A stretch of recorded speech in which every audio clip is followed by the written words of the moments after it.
সকাল ৬টা থেকে দুপুর ২টোর মধ্যে সংসারের যাবতীয় কাজকর্ম যেভাবে একা হাতে শেষ করলাম। সুপ্রভাত বন্ধুরা, আবারও একটি নতুন ভিডিও নিয়ে চলে এসেছি। আশা করছি সকলেই ভালো আছেন। আজ হলো বৃহস্পতিবার আর এখন বাজে ঘড়ির কাঁটায় ঠিক সকাল ৬টা। এরই মধ্যে ওদিককার মোটামুটি করে কাজকর্মগুলো হয়ে গেছে। এখন এই যে ঘরে এসেছি ঘরটাকে মুছে নিতে। তবে ডোডো আমাদের সঙ্গে ঘুমের থেকেই উঠে পড়েছে, ওই দিক দিয়ে খেলাধুলা করছে আর এই দিক দিয়ে আমি কাজগুলো সারছি। জানেন তো, বাড়িতে আসার পর থেকেই ওর না এই গানের প্রতি ভীষণ ঝোঁক বেড়ে গেছে। তাই দেখেন, বাড়ি আসার পরের দিনই ওর বাবা হোম থিয়েটারটাকে একদম রেডি করে রেখে গেছে, যাতে করে ছেলেটা একটু গান শুনতে পারে। তো ওই যে সকাল সকাল হোম থিয়েটারটা চালিয়ে দিয়েছি, এখনও গান শুনছে। জানেন তো, এই নেশাটা আমিই ধরিয়েছি। ফোনে একদিন গান চালিয়ে দিয়েছিলাম ওকে, তো সেটাতে ও ভীষণ মজা পেয়েছিল। সেই থেকে এখন মোটামুটি করে গান শুনতে ভীষণ পছন্দ করে। যাই হোক, আপনাদের সঙ্গে কথা বলতে বলতে আমার ঘর বারান্দা সমস্তটা মোছা হয়ে গেছে। এখন এই দেখেন চলে এসেছি বাইরে, এইদিকে বারান্দার সিঁড়িগুলোকে মুছে নিতে। তো এই যে এই সিঁড়িগুলো মুছতে গিয়েই জানেন তো অনেকটা সময় লেগে যায়, কারণ এই সিঁড়ির কোণে কোণেই জানেন তো নোংরাগুলো বেশি জমে থাকে। সেই কারণে একটু বেশি করে হাতে সময় নিয়ে আমাকে এই ঘরের সামনেটা মুছতে হয়। তবে এই জায়গাটি একবার মুছলে বেশ পরিষ্কার থাকে সারাদিন। যাই হোক, ওই দিক দিয়ে আমার সিঁড়িটা মোছা হয়ে গেছে। আর জানেন তো, সকালবেলা কিছুটা জুতো আমাদের তিনজনার ধুয়ে আমি ওই সিঁড়িটির ওপরে রেখে দিয়েছিলাম জল ঝরতে। সকাল সকাল জুতো টুতো যদি ধুয়ে রাখা হয় তাহলে বেলার দিকে দেখবেন বেশ সুন্দর করে শুকিয়ে যায়।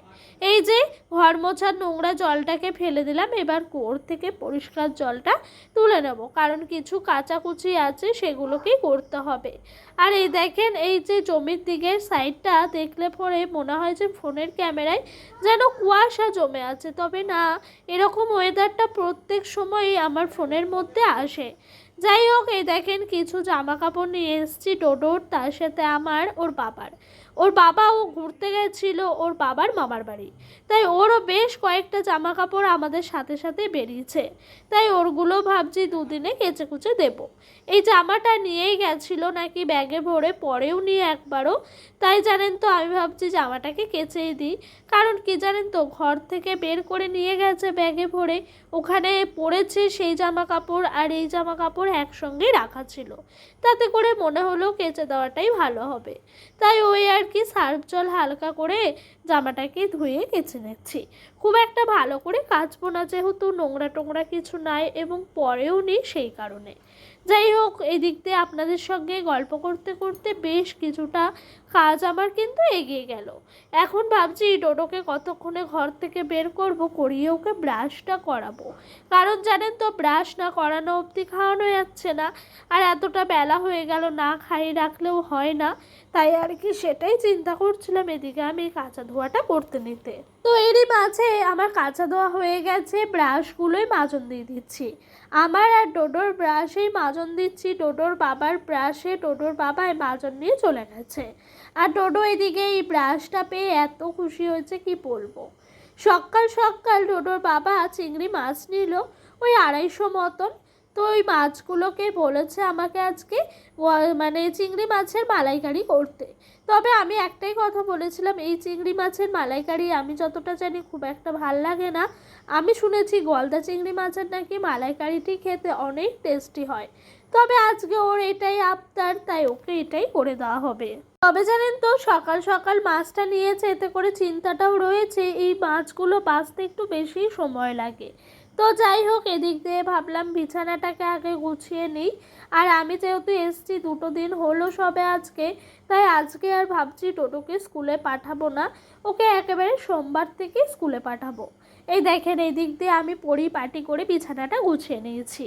আর জানেন তো, বিছানার নিচে না একটা তিরপাল পাতা ছিল। যখন ডোডোকে নিয়ে আমি ফার্স্ট এই বাড়ি আসি, তখনই কিন্তু তিরপালটা কিনে এনে পাতাই ছিল, যাতে করে ও হিসু করলে বিছানাটা না ভিজে নষ্ট হয়, সেই কারণে।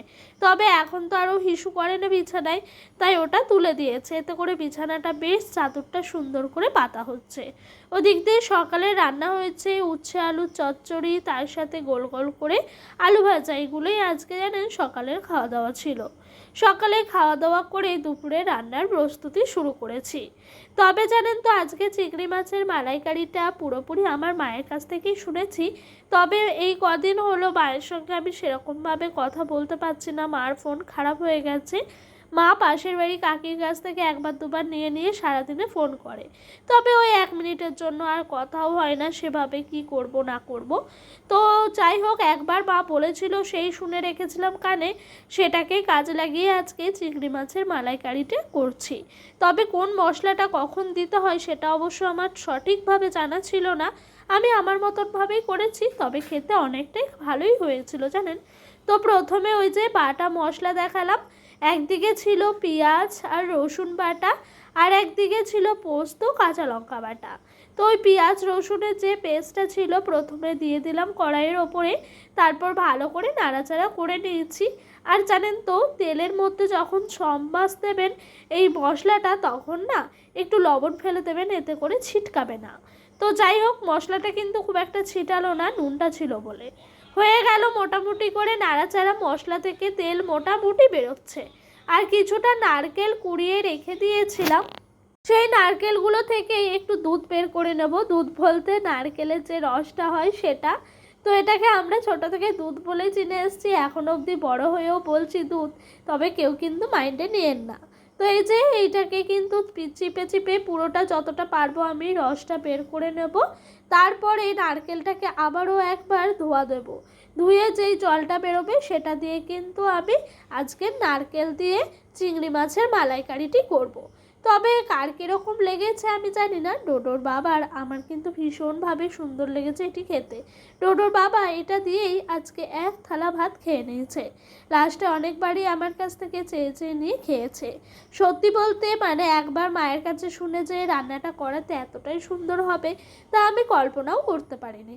আমি আমার মতো করেও কিছুটা করলাম জানেন। আগে থেকে চিংড়ি মাছগুলো ভেজে রেখে দিয়েছিলাম, সেই মাছগুলোই মশলার ওপরে দিলাম। এখন পর্যন্ত আমি কোনো মশলাই দিইনি।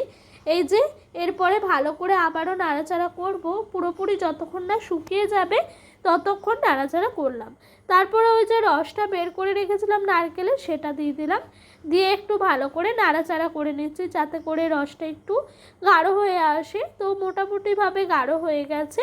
এখন ওই যে কাঁচা লঙ্কা, তার সাথে পোস্ত যেই বাটাটা ছিল সেটাকেও দিয়ে দিলাম। এটা দেওয়াতে জানেন তো এই গ্রেভি ভাবটা যেন আর একটু বেশি বেশি করেই এসছে।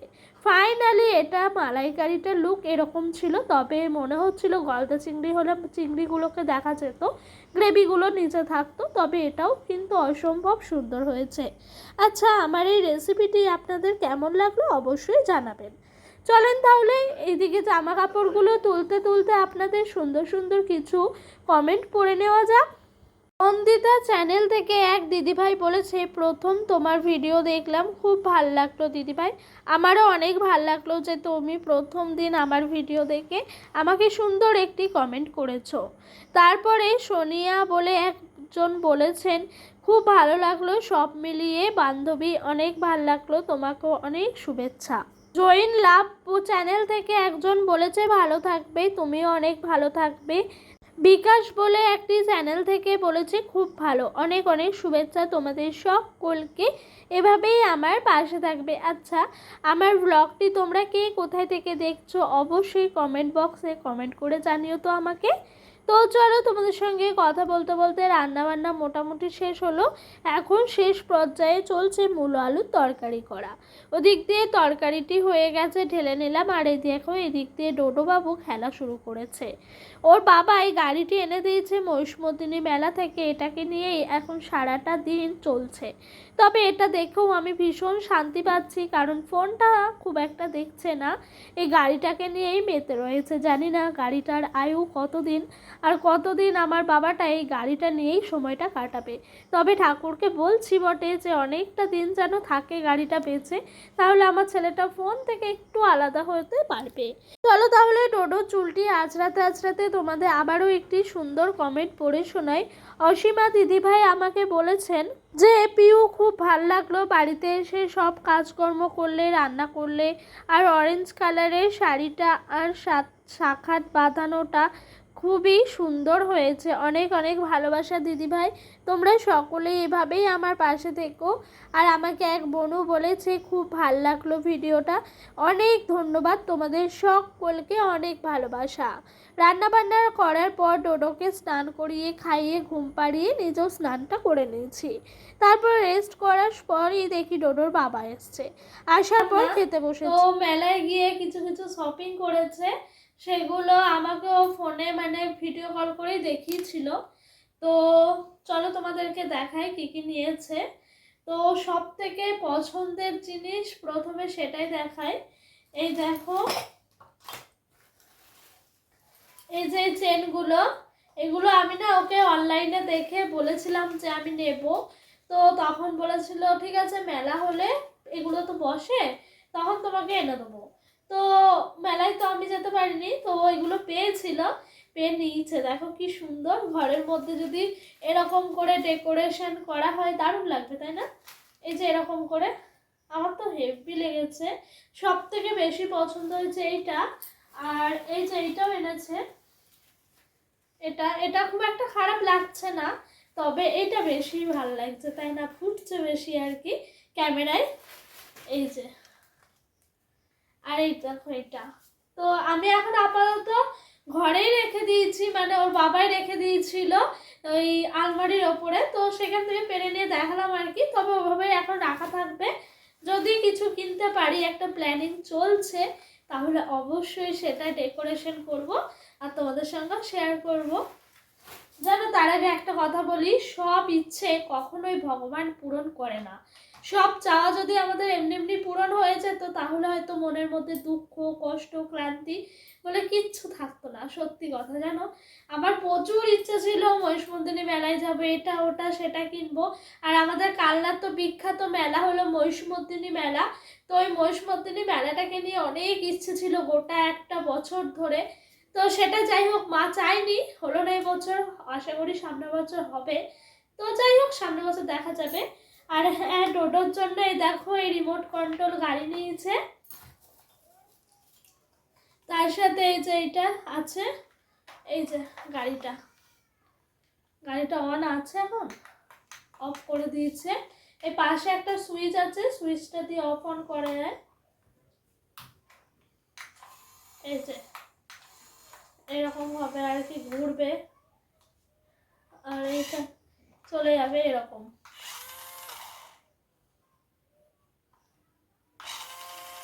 এরকমটাই হচ্ছে আর কি। তো অফ করে দিই, টোটোর চালায় আমরা অফ করে রেখে দিই। সারাক্ষণ এই গাড়িটা নিয়ে পড়ে থাকে। গাড়ির একেবারে দিনে একবার করে চার্জ দিতেই হয়। যে জায়গায় বলেছিল একদিন চার্জ দিলে 5-6 দিন নাকি হয়ে যাবে। যাই হোক, বাচ্চার জিনিস ওই খেলুক। আর হ্যাঁ, ডোডোর জন্য একটা কফি কাপগুলো হয় না এনেছে, সেটা এখন দেখাতে পারলাম না, ওকে দুধ খাইয়েছি তো এঠোই হয়ে আছে। যাই হোক, ওটা তোমাদের কালকে দেখিয়ে দেবো। আর এই যে আমার জন্য একটা ক্লিপ নিয়েছে, আমি নাই করেছিলাম কিছু নিতে, তবে এই মেলায় সাজার জিনিস প্রচুর কালেকশন থাকে, ওখান থেকে এই ক্লিপটা নিয়েছে। আর হ্যাঁ, নিয়েছে কটা কাপ, এই যে তোমাদের তার মধ্যে দেখাই। এই একটা কাপটা ভীষণই সুন্দর, ব্ল্যাকের মধ্যে, আমার তো বেশ পছন্দ হয়েছে। এভাবে চা খেতে হেভি লাগবে। আর এই 5টা কাপ 5 রকম নিয়েছে, তার মধ্যে একটা কাপ আমার ভীষণ পছন্দ হয়েছে। চলো আস্তে আস্তে দেখাই। এই যে এই কাপ দুটোর ডিজাইনটা অনেকটাই একই, তবে এই কাপের এই যে নিচের ডিজাইনটা আলাদা। এই যে এটার আলাদা, এটার আলাদা। তবে আমার এই ডিজাইনটা বেশি ভালো লাগছে, এটা খুব একটা লাগছে না। তো যাই হোক, মিলিয়ে মিশে নেওয়া হয়েছে আর কি। আর নিয়েছে এই যে এই দুটো কাপ, তার তার মধ্যে আমার এইটা ভীষণ পছন্দ হয়েছে। আমি বলেছি এই কাপটা আমার জন্যই থাকবে, এই কাপটা কাউকে দেবে না, মানে বাড়িতে আমি চা খাবো যখনই খাই না কেন। আর এটাও নিয়েছে, এটাও কিন্তু খারাপ না, তবে এই কালারটা আমার সত্যি ভীষণ পছন্দের। তো এই যে এগুলোই ছিল মেলার শপিং ডোডোর বাবার। তো কেমন হয়েছে অবশ্যই জানিও, কাপগুলো বিশেষ করে কোনটা ভাল লাগছে আর কি। তো এগুলোই ছিল আর কি, আর ওইটা তো দেখাতে পারলাম না, ওটা তোমাদেরকে আমি কালকের ব্লগে দেখিয়ে দেবো। তো চলো, আর হ্যাঁ, আমার ভিডিওটা তোমাদের কেমন লাগলো অবশ্যই জানিও। ভালো লাগলে আমার এই ছোট্ট পরিবারটির পাশে একটি নতুন সদস্য হয়ে থেকে যেও। সকলেই ভালো থাকবে, সুস্থ থাকবে। আবারও আসছি নতুন একটা দিনের সাথে, নতুন একটি ব্লগের সাথে। তাহলে আজকের মতো আসি, বাই।